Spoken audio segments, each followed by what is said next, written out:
Eu vou te derrubar nessa grama na frente da sua filhinha. Bruno Kessler disse alto o suficiente para meia vizinhança se virar. Ele jogou um par de luvas aos pés de Rafael Moreira e esperou. Rafael não olhou para as luvas. Ele olhou para as mãos de Bruno. Ninguém em Vale Verde via nada de incomum no homem parado ali na frente. Um pai solteiro negro e discreto que nunca levantava a voz, não importava o quanto o provocassem. Ninguém percebia como os pés dele já estavam posicionados. O peso baixo, os olhos fixos nas mãos de Bruno e não no rosto. Aquela não era uma postura que alguém aprendia atrás de um teclado.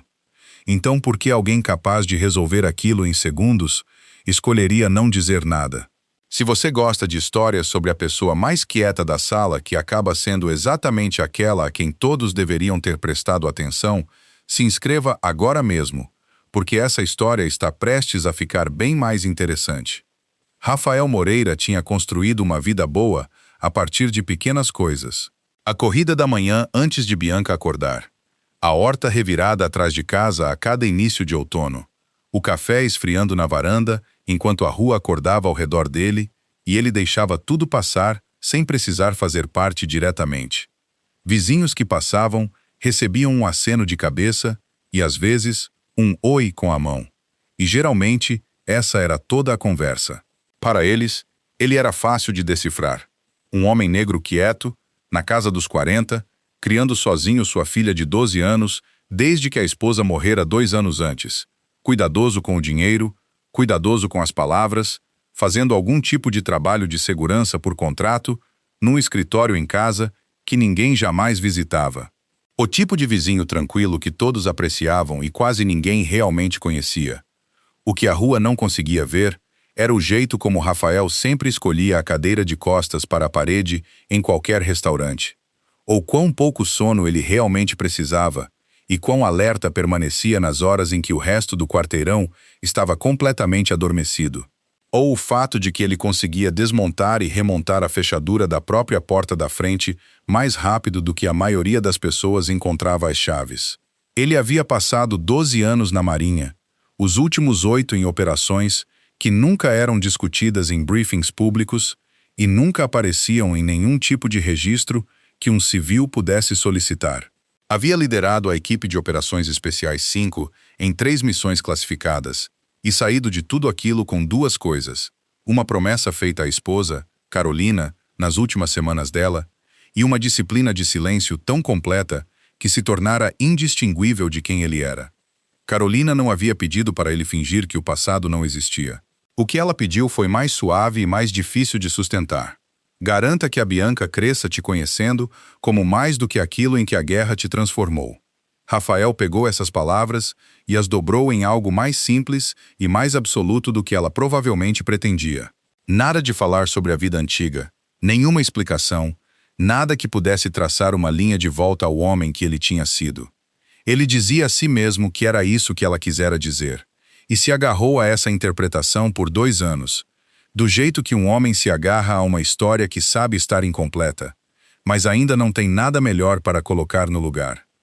O trabalho de contrato que ele ainda fazia chegava por canais seguros, tarde da noite, por ligações em que sua voz caía num registro que Bianca jamais tinha ouvido em conversas comuns. Ele havia sido designado como revisor federal de segurança principal para uma licitação de logística do Ministério da Defesa.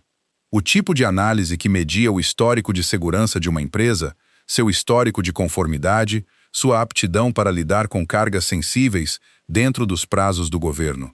O arquivo trancado na sua gaveta trazia um número de referência interno e, no centro dele, uma transportadora cujo motorista tinha ficado com a coluna quebrada depois de uma falha nos freios numa rodovia 3 meses antes. Os registros de manutenção dos freios estavam desaparecidos. O número do caso era tudo o que ele tinha, e ainda não havia um nome para colocar ao lado dele. Ele não tinha como saber que esse nome estava prestes a se mudar para a casa ao lado. Os Kessler chegaram numa quinta-feira com 2 caminhões de mudança e um tipo de confiança que ocupava mais espaço do que lhe cabia na rua. Otávio Kessler se apresentou ao quarteirão em uma única tarde, passando de uma varanda a outra com uma história sobre o handicap de golfe do prefeito e uma piada dizendo que o direto de direita do filho era a única coisa mais assustadora que o Iptu. Otávio comandava a Kessler Transportes, uma empresa regional de logística, no meio de uma licitação federal, sendo avaliada por um examinador, cujo nome ele nunca tinha recebido e nunca pensara em perguntar. Ele apertou a mão de Rafael por cima da cerca, disse algo agradável sobre ter um profissional de segurança no quarteirão, e Rafael respondeu algo igualmente sem importância.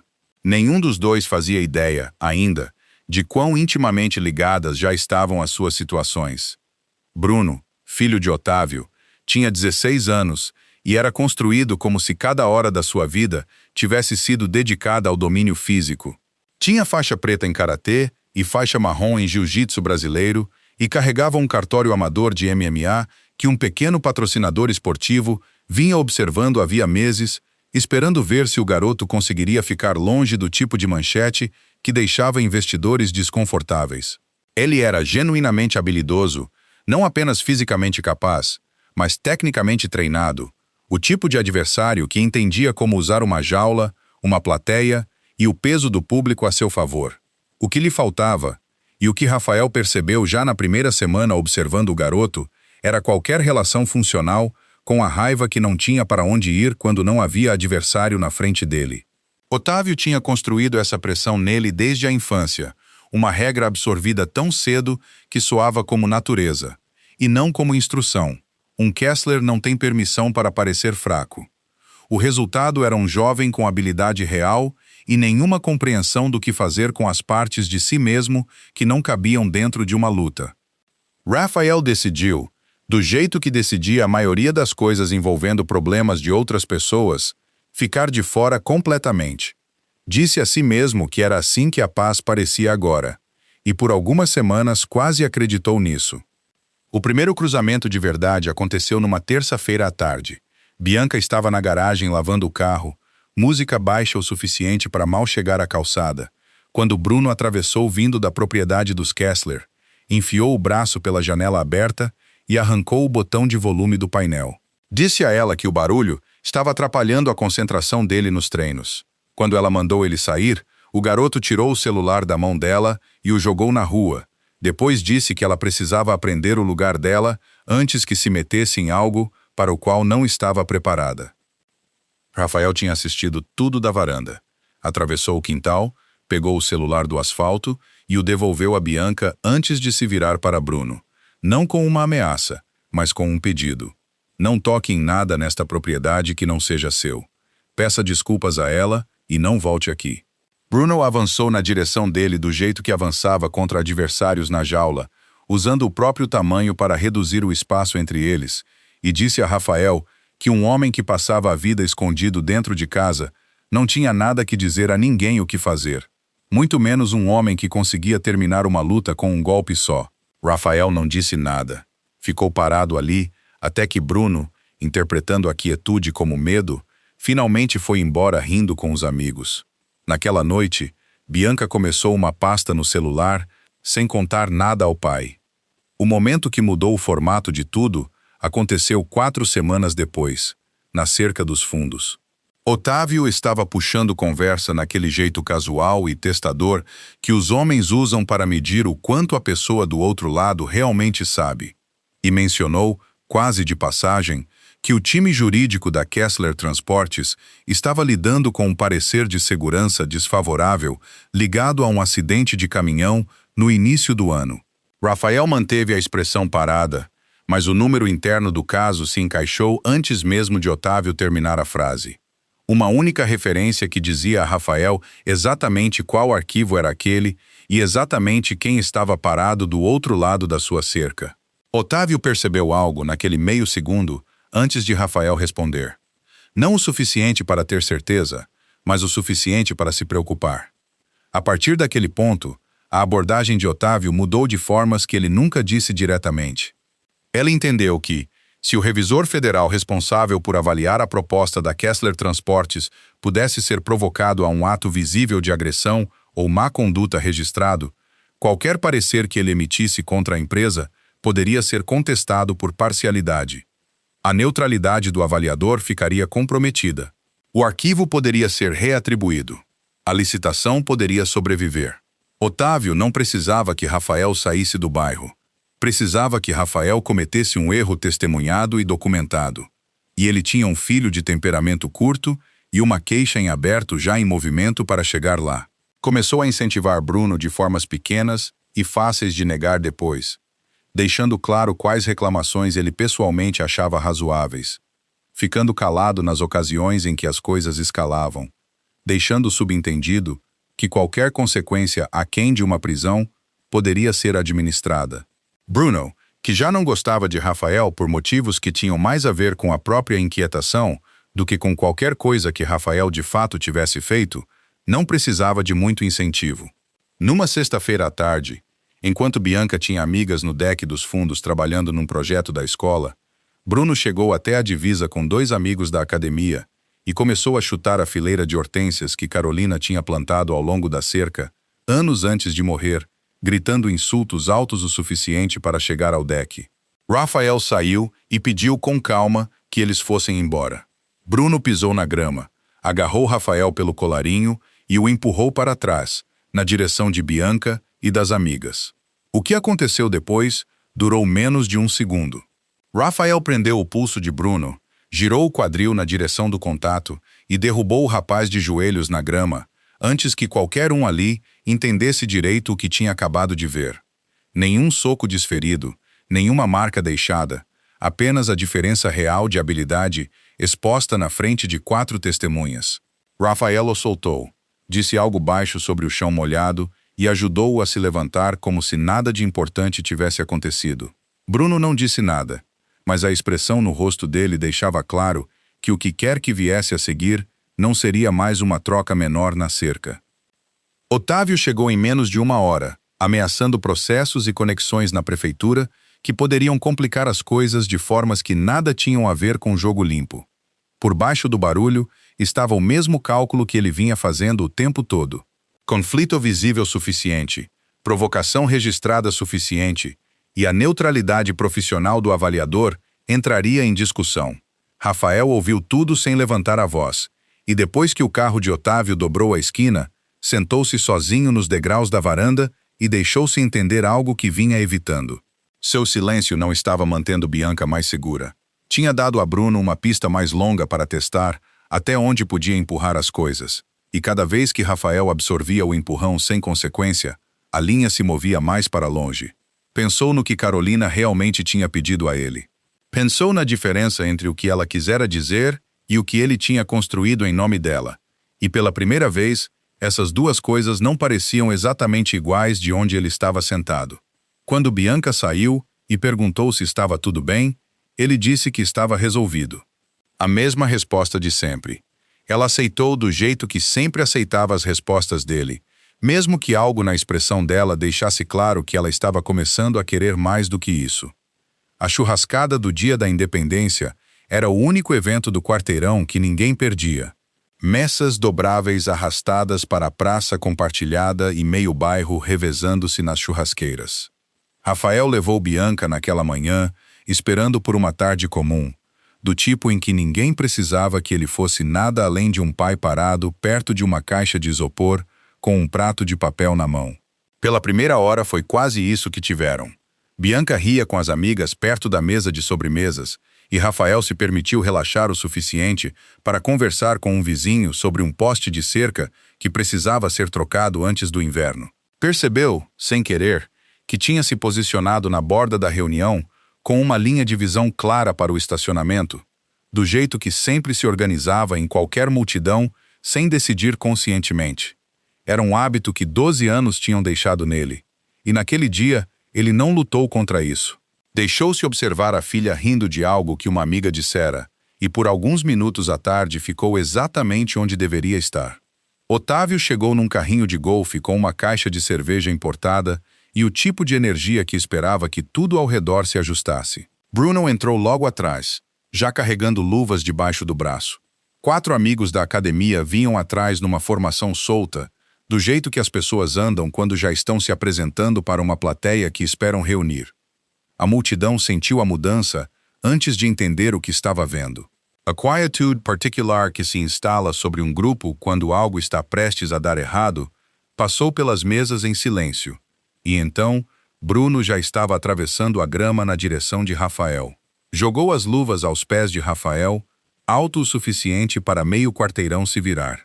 Anunciou que o último encontro deles tinha envolvido algum tipo de truque, e que hoje resolveriam aquilo direito, em público, na frente de todos, para que não sobrasse dúvida sobre nada. Os amigos dele apontaram os celulares. Algumas pessoas perto da churrasqueira recuaram sem perceber que tinham se mexido. Rafael não pegou as luvas, deu um passo para o lado, posicionando-se entre Bruno e o lugar onde Bianca estava, perto da mesa de sobremesas, e disse a única coisa que importava naquele momento. Eu não vou lutar com você. Se afaste da minha filha. Bruno riu, a versão de performance construída para uma plateia e não para si mesmo, e continuou. Disse algo cruel e específico sobre Carolina, sobre uma mulher que ele nunca tinha conhecido, e disse a Bianca que ela merecia um pai disposto a defender o próprio nome em público, em vez de se esconder atrás de uma quietude que não resolvia nada. Você quer criar uma filha que acha que se esconder é a mesma coisa que força? Essa é a lição que você está dando a ela agora, parado aí sem fazer nada, disse Bruno, alto o suficiente para a fileira de mesas atrás dele ouvir cada palavra. Otávio ficou ao lado do filho durante tudo isso, balançando a cabeça, chegando a dizer algo sobre cobrir quaisquer custos hospitalares que surgissem depois, para que não houvesse complicações. Bianca puxou a manga de Rafael e pediu baixinho, por favor, não faz isso. A voz dela estava menor do que costumava ser, e o som disso apertou algo no peito dele mais do que qualquer palavra de Bruno tinha conseguido. Segurando o mesmo instinto que o havia guiado por 3 anos, Rafael se virou para ir embora. Leu a situação do jeito que sempre lia. Ir embora era a coisa mais segura que podia fazer por ela agora. Bruno leu aquilo como rendição, e render-se na frente de tantas testemunhas, com o nome do patrocinador atrelado às redes sociais dele e os amigos já filmando, era algo que ele não estava disposto a aceitar.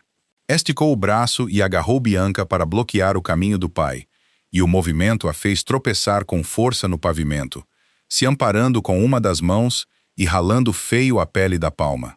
Tudo o que Rafael tinha passado 3 anos segurando no mesmo lugar cuidadoso desmoronou naquele instante. Ele voltou até a filha, ajudou-a a se levantar, examinou o machucado por qualquer sinal de algo mais sério e a entregou a Denise Alcântara, que já tinha se movido na direção deles vinda da mesa mais próxima. Então se virou completamente e encarou Bruno pela primeira vez naquela tarde, sem mais nada para conter ou administrar. Deu a ele a última chance que a situação ainda permitia, entregue baixa e firme, mais devagar do que qualquer outra coisa que tivesse dito o dia todo. Peça desculpas a ela. Saia do churrasco. Isso acaba aqui se você for embora agora. Bruno calçou as luvas e olhou para trás, para confirmar que os celulares ainda estavam gravando. Disse a Rafael que ia fazer questão de que Bianca visse o pai ser carregado da grama desacordado, para que todo mundo em Vale Verde finalmente entendesse qual família de fato mandava naquela rua. Rafael tirou a camisa de flanela que usava por cima de uma camiseta cinza, dobrou-a uma vez e a colocou na borda da mesa dobrável mais próxima. O movimento foi tranquilo e exato, do jeito que ele fazia tudo, e virou-se para encarar o pedaço aberto de grama onde Bruno já estava se posicionando. Bruno abriu com uma combinação rápida, as mãos ágeis e bem treinadas de milhares de rounds de treino, o tipo de sequência de abertura que tinha funcionado para ele em toda a jaula em que já tinha entrado. Rafael escapou do primeiro golpe e se moveu para o espaço vazio ao lado, usando o próprio impulso de avanço de Bruno para mandá-lo cambaleando de cara na grama, na frente de toda a multidão. Algumas pessoas riram antes de se conter, e aquele som fez mais estrago na compostura de Bruno do que o tombo em si. Bruno se recompôs e voltou com um chute giratório que já tinha aparecido em compilações de melhores momentos. O tipo de técnica que parecia tão boa em vídeo quanto funcionava numa troca real. Rafael leu o movimento e fechou a distância antes que o chute pudesse se estender completamente. ganchou a perna de apoio por baixo e o derrubou pela segunda vez. O chute acertou parcialmente, um golpe de raspão no ombro esquerdo de Rafael que o fez cambalear meio passo, arrancando uma respiração presa das pessoas mais próximas. Ninguém riu depois disso. Ficou claro para todos que aquilo não seria uma demonstração limpa e unilateral. Rafael não era intocável, e a multidão via isso claramente o bastante para que o clima de tudo mudasse um pouco. Ele pediu a Bruno que ficasse no chão. Ainda não tinha desferido um único soco próprio, e não pretendia começar. Por alguns segundos, Bruno ficou parado no chão, o peito ofegante, o joelho ralado da segunda queda, e algo cruzou sua expressão que parecia o primeiro reconhecimento genuíno de que tinha entrado em algo que julgara muito mal. Então ele olhou além de Rafael, para onde Otávio estava parado, e qualquer dúvida que estivesse se formando se fechou de novo. Otávio gritava da lateral, mandando o filho se levantar, fazer o que fosse preciso, alimentando pressão suficiente para sobrepor qualquer instinto de autopreservação que Bruno ainda tivesse. Bruno se ergueu de novo e avançou com uma tentativa completa de queda, os braços envolvendo baixo a cintura de Rafael, tentando empurrá-lo para trás, na direção da multidão. Rafael abaixou o quadril, girou com o impulso em vez de contra ele e levou Bruno de bruços para a grama, numa chave que prendia os dois braços e o deixava completamente incapaz de rolar ou se soltar. Bruno se debateu contra a chave, pânico entrando na voz dele pela primeira vez naquela tarde, e Rafael manteve a pegada controlada e disse baixinho para ele se render, que tinha acabado, que não havia nada a ganhar daquela posição. Quando Bruno recusou, mais por orgulho do que por qualquer esperança real de se soltar, Otávio gritou da lateral que Rafael ia machucar o filho dele e avançou na direção dos dois, derrubando uma cadeira dobrável ao atravessar a grama. No caos daquele momento, a mão livre de Bruno encontrou um espeto de metal perto do equipamento da churrasqueira, uma das ferramentas de cabo longo usadas para mexer nas brasas, e ele o balançou com força na direção de Rafael. O espeto passou a menos de um braço de distância e continuou sua trajetória em direção a Bianca, que tinha se soltado de Denise e corrido de volta para o pai no momento em que os gritos ficaram frenéticos e altos. Não havia mais nada a considerar. Rafael empurrou Bianca para longe com um braço e arrancou o espeto da mão de Bruno no mesmo movimento, mandando-o girar pela grama, bem longe dos dois.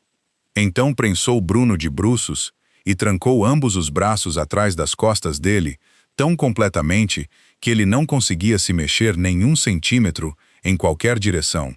Algo na voz de Rafael mudou enquanto fazia isso, caindo num registro que não tinha mais nada do vizinho quieto, que consertava calhas e acenava da varanda todas as manhãs. Era plana, precisa e inteiramente certa de si, a voz de um homem que uma vez dera ordens em lugares onde hesitação era medida pelas vidas que custava. Parado na borda mais distante da multidão, estava um homem chamado Marcelo Vasconcelos, um almirante da reserva visitando o filho, um veterano que morava 2 ruas adiante e tinha trazido o pai para o feriado prolongado. Vasconcelos não precisou de nenhuma demonstração de técnica para entender o que estava vendo. Avançou por entre os vizinhos reunidos até conseguir ver o rosto de Rafael de perto e disse a única coisa que precisava ser dita. Comandante Moreira, eu não esperava te ver numa churrascada de bairro. Ninguém falou por um longo momento. Bruno, ainda preso sob o peso de um homem que passara meses acreditando que conseguiria derrubar, entendeu naquele instante o quão completamente tinha julgado tudo errado desde a primeira tarde em que atravessara a garagem. Não houve relato de missões ou condecorações, nenhum discurso sobre nada. Apenas uma frase de um homem cuja voz carregava peso suficiente por si só para encerrar simultaneamente qualquer outra conversa naquela grama. Vasconcelos tinha servido ao lado de Rafael, tinha assinado autorizações de missões, tinha ficado do outro lado de uma mesa com ele numa sala no exterior que nenhum dos dois jamais descreveria publicamente, e reconheceu o rosto à sua frente tão claramente quanto reconhecia qualquer coisa daquele capítulo da vida. Rafael soltou os pulsos de Bruno, verificou com cuidado se o rapaz conseguia mover os 2 ombros e recuou. Ficou parado no meio do gramado, consciente de cada olhar sobre ele, a camisa de flanela ainda dobrada numa mesa a 6 metros de distância, o espeto de metal na grama, onde ele o tinha jogado bem longe de Bruno. 3 anos de manhãs tranquilas e distância cuidadosa tinham desmoronado no espaço de uma tarde. E não havia pasta em nenhuma gaveta trancada que fosse remontar aquilo. Bianca chegou até ele um momento depois, a mão ralada pressionada contra o corpo, e por alguns segundos, nenhum dos dois disse nada. Ela olhou para ele de um jeito que nunca tinha olhado antes, não com medo, mas com algo que parecia o começo de um reconhecimento, como se uma versão do pai que ela sempre tivesse sentido, mas nunca visto claramente, tivesse finalmente entrado à luz. Otávio chamou a polícia em minutos, descrevendo tudo como um ataque não provocado de um ex-militar que usara treinamento militar contra o filho desarmado. Quando o primeiro policial chegou, mandou Rafael se deitar no chão primeiro, mesmo com Bruno ainda a poucos passos e o espeto de metal à vista, entre os dois. Denise Alcântara, que morava no quarteirão havia 18 anos, disse claramente o bastante para o policial ouvir que o homem que tinha acabado de empurrar a filha para fora do caminho de um espeto não deveria ser o primeiro a ser mandado deitar no chão. O policial hesitou, olhando entre o espeto, Bruno e Rafael, parado com as 2 mãos visíveis e a voz firme, e a versão dos fatos que Otávio vinha construindo ao telefone desacelerou o suficiente para ser questionada. Denise tinha um vídeo que gravara da própria varanda. Tiago Bezerra, um adolescente que estava perto da churrasqueira desde o início, vinha filmando desde o momento em que Bruno jogou as luvas no chão. As imagens mostravam Bruno fazendo ameaças específicas, agarrando Bianca, pegando o espeto. Quando o segundo policial terminou de colher os depoimentos dos vizinhos ainda reunidos, era Bruno, não Rafael, que corria o risco de ser indiciado por agressão com arma perigosa. Otávio ficou parado na borda do gramado, olhando o policial explicar aquilo, visivelmente incapaz de entender como a tarde tinha se rearranjado naquele formato. 3 coisas se seguiram na semana seguinte, atingindo a casa dos Moreira de formas diferentes. A primeira foi o vídeo. Otávio pagou para que as imagens brutas fossem cortadas, removendo todo o quadro que mostrasse Bruno pegando o espeto e todo momento que tornasse a sequência dos fatos compreensível, e depois divulgou o restante sob uma manchete construída para gerar indignação. Um ex-operador especial ataca um jovem lutador amador numa festa de bairro sem provocação. A versão editada se espalhou mais rápido do que qualquer um da família poderia ter antecipado. A segunda foi a escola. Bianca entrou na segunda aula do dia e encontrou 3 celulares apontados para ela antes de chegar ao lugar.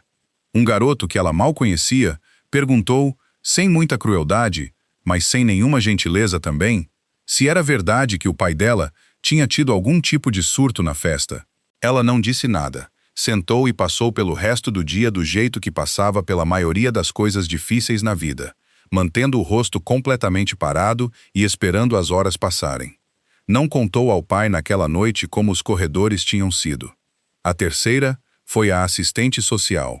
Uma mulher do conselho tutelar foi até a casa numa terça-feira à tarde, educada e metódica, explicando que uma denúncia anônima tinha levantado preocupações sobre violência doméstica e que ela era obrigada a fazer o acompanhamento independentemente das circunstâncias em torno do vídeo.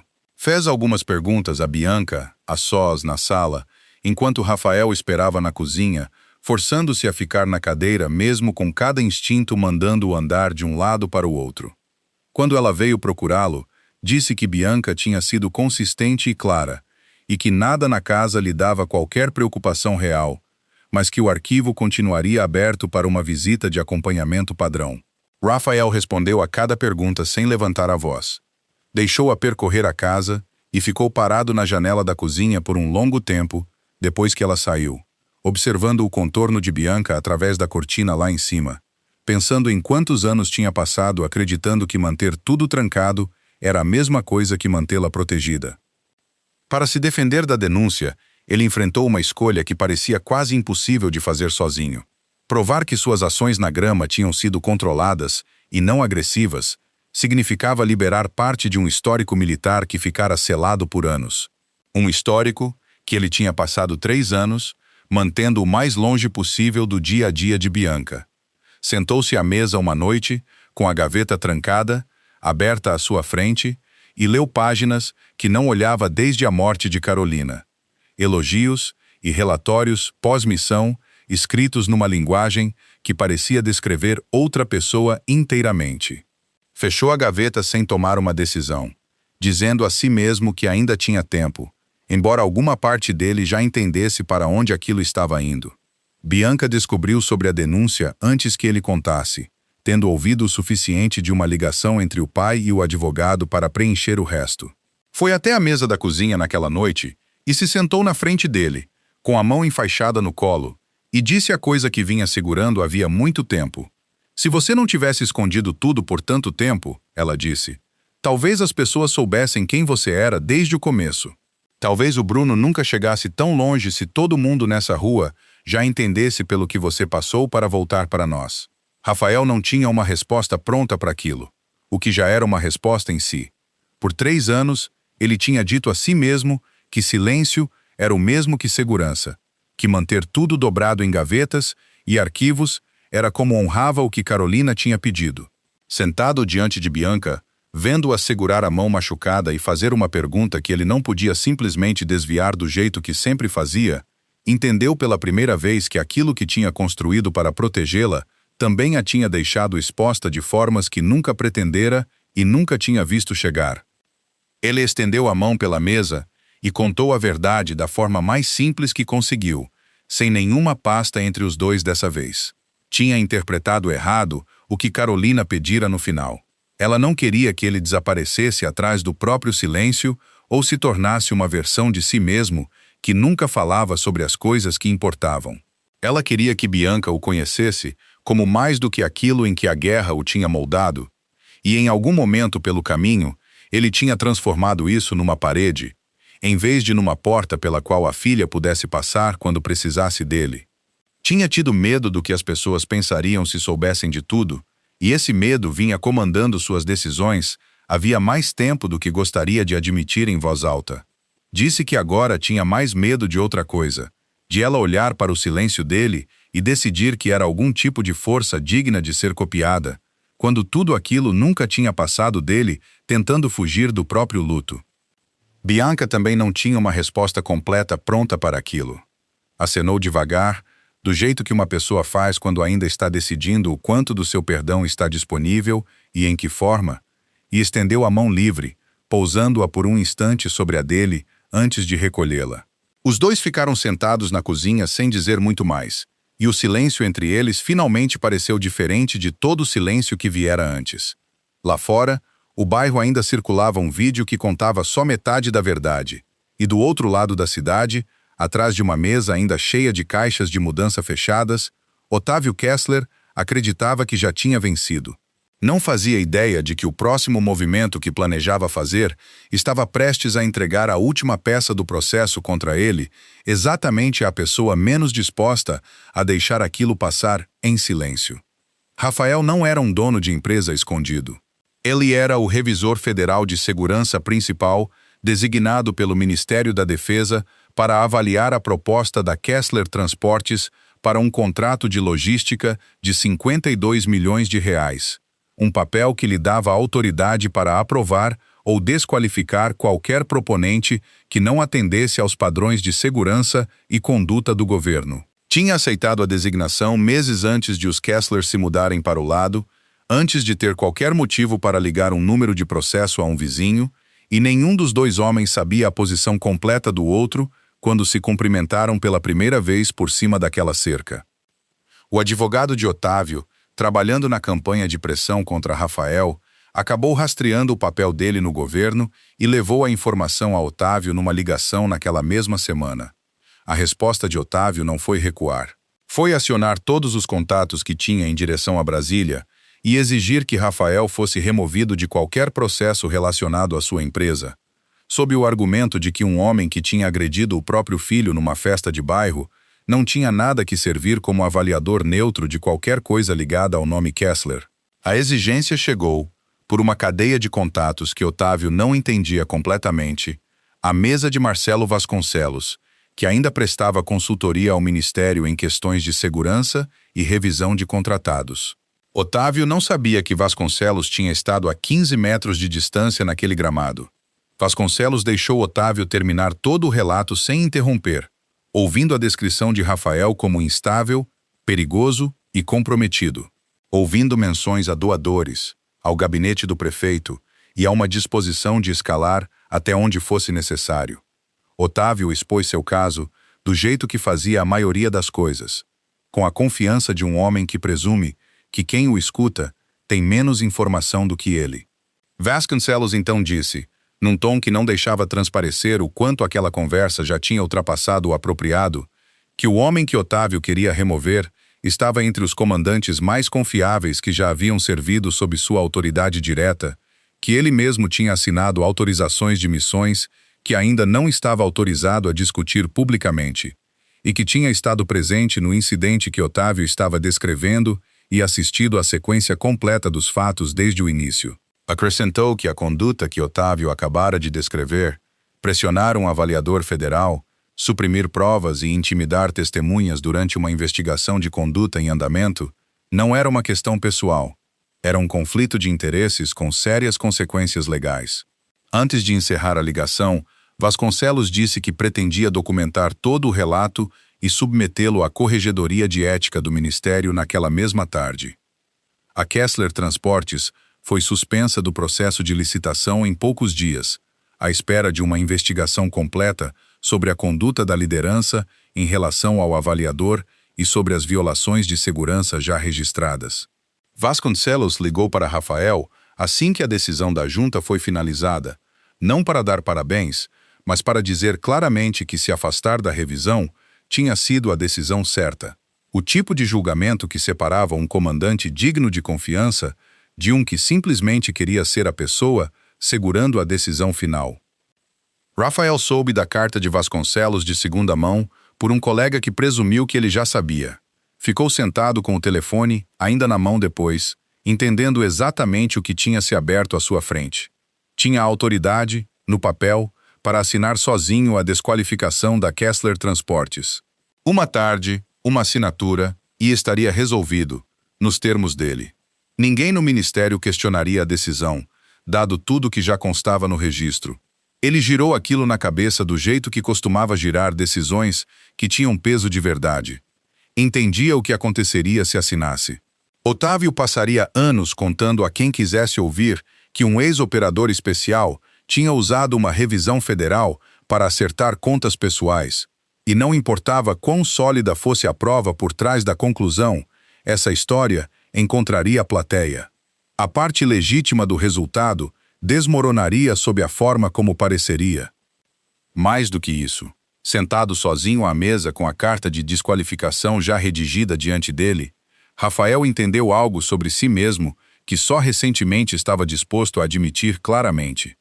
Tinha passado 3 anos confundindo controle com força.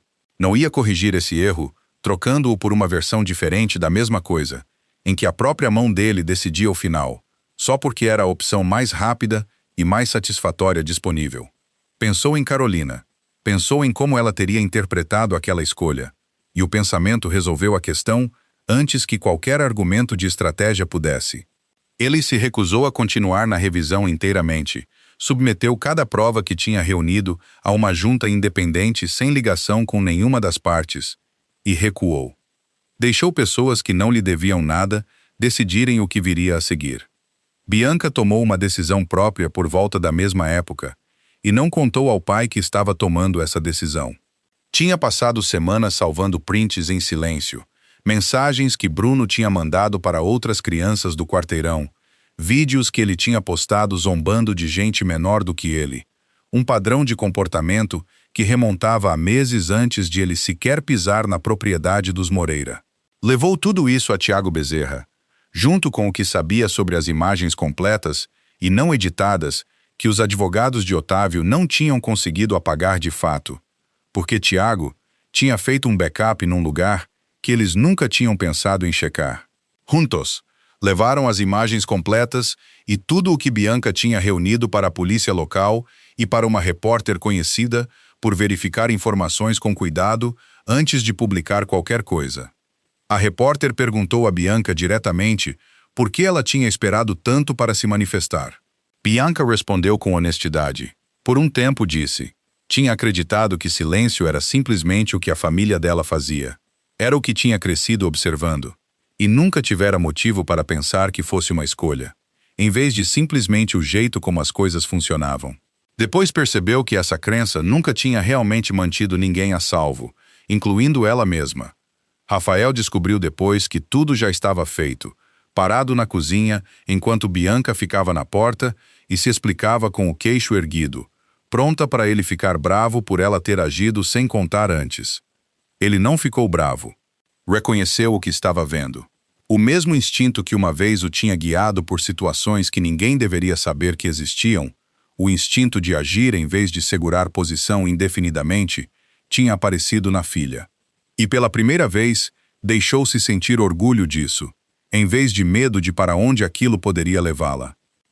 As imagens completas e não editadas mudaram tudo em poucos dias, ao chegar às pessoas com autoridade para agir. Mostravam exatamente o que a versão editada tinha removido. Bruno pegando o espeto, Rafael empurrando Bianca para longe, a sequência completa como de fato tinha acontecido, e não a versão que Otávio tinha pago para construir. A repórter publicou a matéria ao lado das provas reunidas por Bianca, expondo um padrão de comportamento que fazia a churrascada parecer menos uma tarde ruim isolada e mais o fim de uma escalada muito mais longa. A junta independente que analisava a conduta da Kessler Transportes não precisou de muito mais do que isso, somado ao padrão já documentado de intimidação de testemunhas e supressão de provas. A empresa foi formalmente desqualificada do contrato federal e removida completamente da lista de fornecedores aprovados pelo governo. Bruno foi indiciado por agressão com arma perigosa e aceitou um acordo de pena, liberdade condicional, prestação de serviço comunitário e um programa obrigatório de controle da raiva. O dono da academia dele, Fábio Andrade, um homem que tinha construído a reputação, tanto na disciplina quanto na habilidade técnica, reuniu toda a equipe de treinamento e exibiu as imagens não editadas, na frente de todos, antes de tirar a faixa preta de Bruno e bani-lo permanentemente da academia. Disse a ele claramente, na frente de cada lutador mais jovem que uma vez o tinha admirado, que um lutador que usava o próprio treinamento para ameaçar uma criança já tinha reprovado na única avaliação que de fato importava naquela academia. A sala ficou em silêncio enquanto Fábio falava, e nenhum dos lutadores que ainda estavam em situação regular encarou Bruno enquanto ele saía pela última vez. O patrocinador retirou a oferta na mesma semana, sem nenhuma declaração pública, simplesmente removendo o nome dele de toda a plataforma ligada à marca. Vários amigos que tinham estado na churrascada filmando pararam de atender as ligações dele.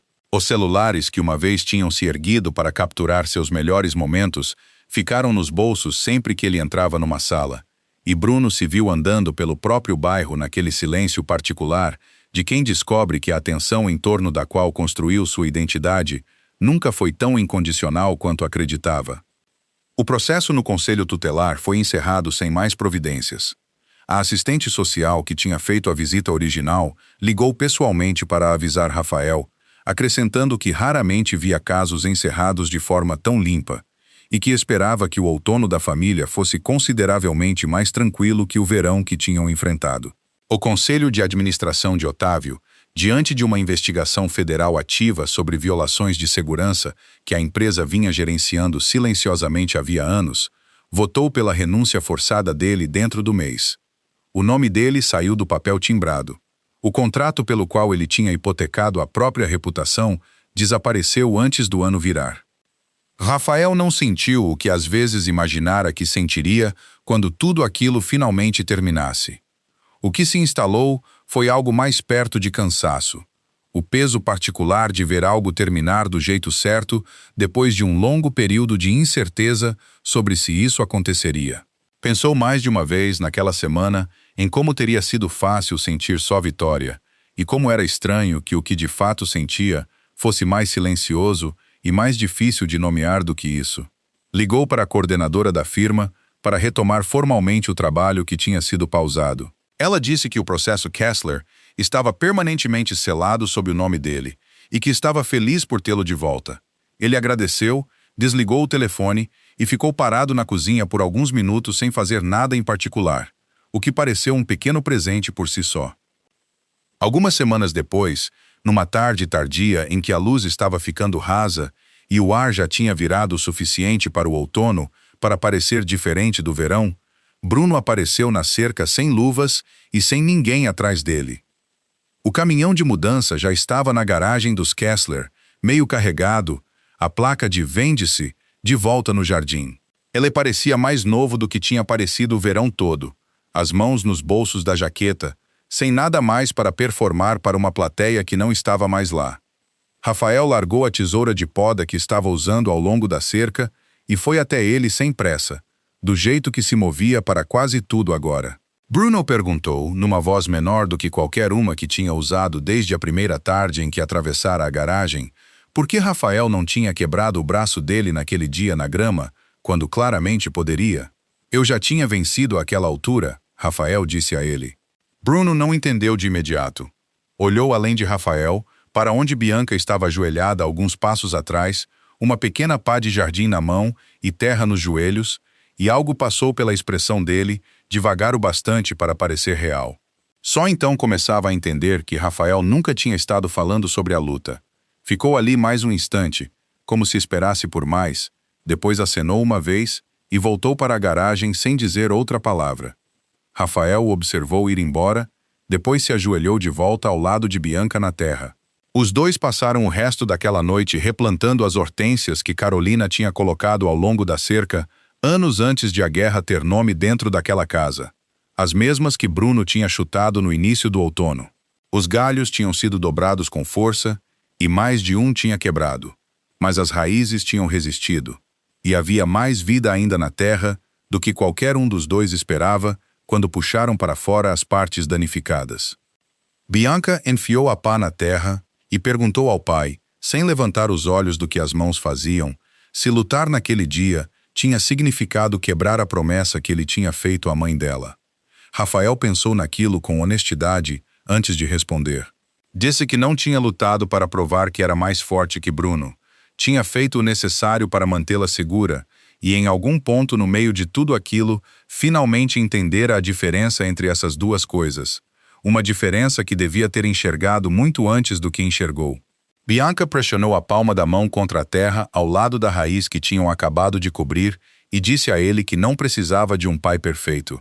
Só precisava de um que parasse de esconder coisas dela. Rafael não tinha um discurso pronto para aquilo. Acenou com a cabeça, o tipo de aceno que dizia mais entre os dois do que a maioria das coisas ditas em voz alta, e ficaram na terra até a luz se apagar por completo e a rua ficar quieta ao redor deles. Duas mãos no mesmo pedaço de chão, as hortênsias em pé, um pouco mais retas do que tinham estado em meses. Novos brotos já abrindo caminho pelos galhos danificados, silenciosamente, do jeito que a maioria das mudanças de verdade costuma acontecer. O que força de verdade parece na sua vida? Conte para a gente nos comentários, se inscreva no canal e a gente se vê na próxima história.